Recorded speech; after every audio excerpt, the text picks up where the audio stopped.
For the past 6 months, I've been investigating alleged corruption at Papua New Guinea's only electricity provider, travelling across the country to find out the impact it's having. And what I've discovered is pretty significant. Whistleblowers from inside the company have spoken exclusively to the ABC. They say the government-owned enterprise PNG Power is continuing to operate despite being $1.5 billion in debt. There's a huge systematic corruption in this country that people need to speak up.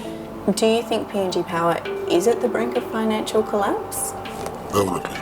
Less than 1 in 5 people in PNG actually have access to the electricity grid, but even when they are connected, the power's incredibly unreliable. Unreliable power is something that affects pretty much everyone in PNG, including us here at the ABC. As you can hear, we've got our high-speed generator running because we're in a blackout.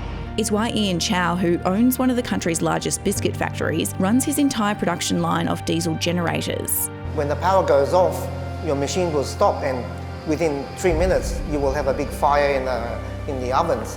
I mean, we would like to use the local power because then we don't have to run generators and we don't have to buy diesel, but unfortunately you can't do it.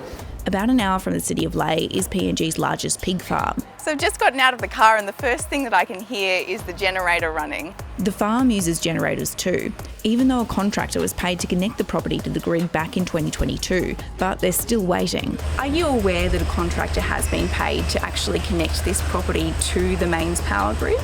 No, actually that's a new news at least for me.